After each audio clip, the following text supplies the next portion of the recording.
À Madagascar, la soie a une grande importance culturelle puisque les produits ou les articles du tissage n'est pas seulement utilisé pour des funérailles ou bien encore pour embellir les morts. On connaît communément le mot lambamine, mais bien également on pourrait avoir différentes sortes d'articles comme les accessoires pour la tenue traditionnelle. Bien communément on connaît le lambe ou encore on se drape avec somptueusement avec du lambe. Ça c'est pas seulement dans le caste des nobles, mais bien également pour tout le monde, pour tout ce qui est style vestimentaire ancestral. Même au XVIIe siècle, les Européens ont découvert le Borosera madagascariensis, le ver à soie endémique pour Madagascar, qui peuvent vivre généralement seulement sur la forêt de Tapia dans les hauts plateaux de la Grande Île.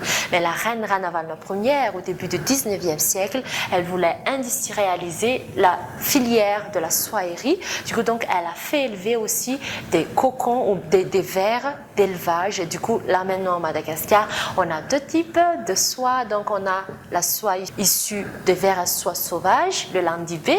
On a aussi le landiquet ou le ver à soie d'élevage. Aujourd'hui, je vais vous faire partager de Jackie et sa famille le processus de production de A à Z à partir de cocons. Sans vous faire attendre, afin de vous partager tout ça, on y va ensemble. On va retrouver Jackie.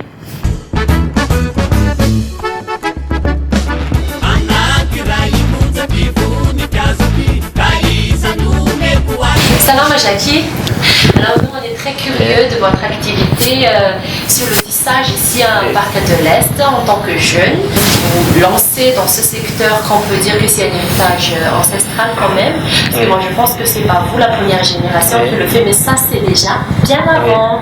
Est-ce que tu peux nous partager là maintenant une petite historique Tout d'abord, bienvenue dans notre atelier.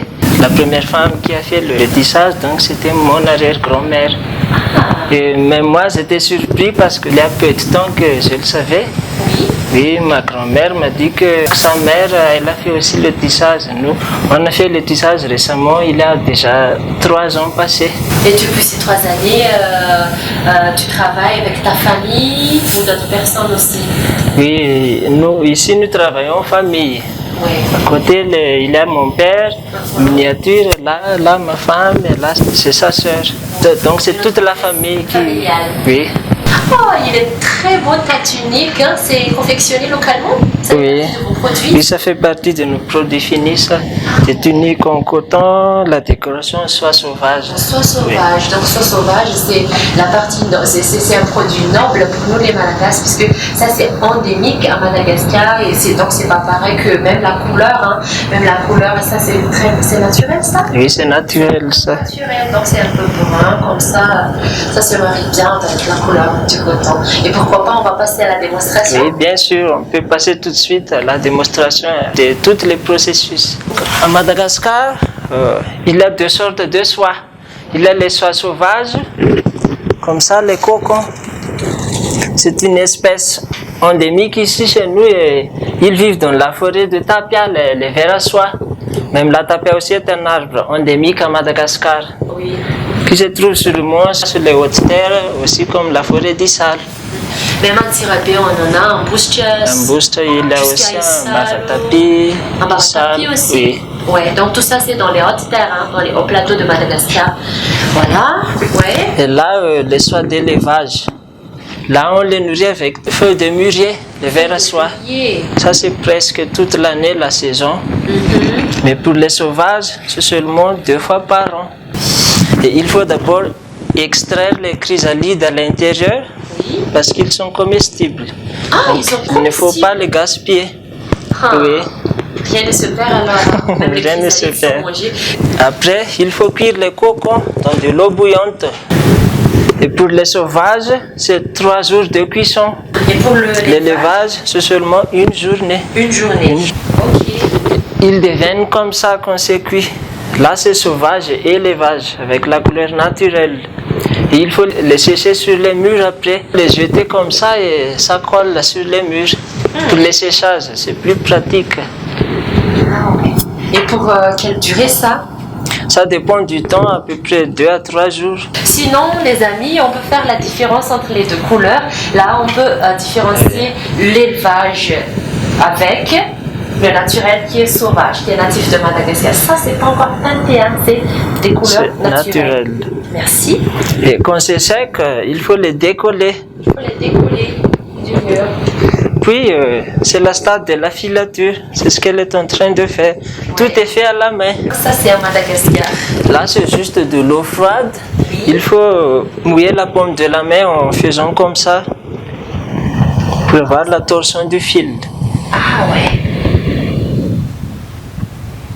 Combien de mètres, Oui. combien de centimètres on Pour, peut avoir? pour l'élevage, on peut avoir jusqu'à 1 à 2 mètres à la main. Pour les sauvages, c'est 2 à 3 mètres. Parce que ça, c'est plus gros. Oui, ça c'est un peu plus gros par rapport à ça. Ensuite, on fait les fils en écheveau comme ça. Et pour les teindre, on utilise la couleur végétale, comme les curcuma, par exemple. On fait bouillir de l'eau, Oui. on le met là-dedans ensemble, au moins 30 minutes, et on fixe la couleur avec du vinaigre blanc et du sel. Donc on mélange après avoir bouillir le curcuma dans de Oui. l'eau. Après tu On met rajoutes du un sel, peu de vinaigre. oui. À Du la fin, sel. on met du vinaigre, Ah ouais. et des fois des pierres d'Alain. Curcuma. Curcuma. Si on veut avoir la couleur. Ça donne moutarde. comme ça. Avec On la peut peau donner d'oignon, on peut avoir cette couleur-là. cette couleur-là. Ok. Et pour la couleur grise, on utilise les feuilles de nénuphar. Pour Et les puis- deux, c'est fruit de la passion. Donc, feuille de- Et pour les deux, c'est écorce d'eucalyptus. Ah, on a Puis, bien compris. après la teinture, on le pose sur le métier à tisser comme ça et on peut commencer le tissage. Là, elle est en train de faire une écharpe.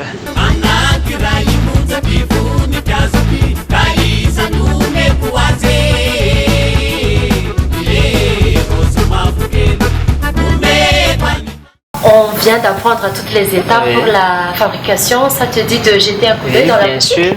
Je vous en prie. Là, ce sont les soies sauvages. Oui. Là, c'est soie d'élevage. Soit d'élevage et soit Soit sauvage. sauvage, oui. Alors moi je vais faire un choix qui, avec la couleur. Tu peux te montrer aussi Oui. comment les hommes malagasy Oui. se vêtent. Les gens malagasy comme ça, par exemple. On va prendre ça, comme ça.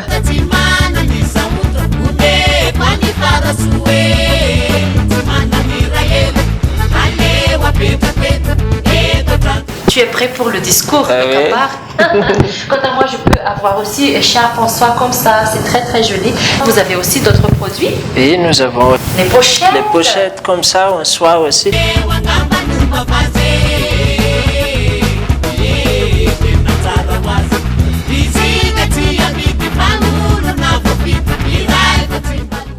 Alors merci beaucoup Jackie pour ce si beau Oui. partage avec toi. Là, on a appris les étapes de la fabrication de la soie et que vous acceptez aussi les visiteurs. Hein? Bien sûr. On vous invite à visiter notre atelier et aussi à découvrir la beauté de Madagascar. On fait les arts parce que la soie, c'est une culture à Madagascar, c'est important ça à Madagascar. Merci beaucoup. Merci beaucoup. Velum. Veluma. Você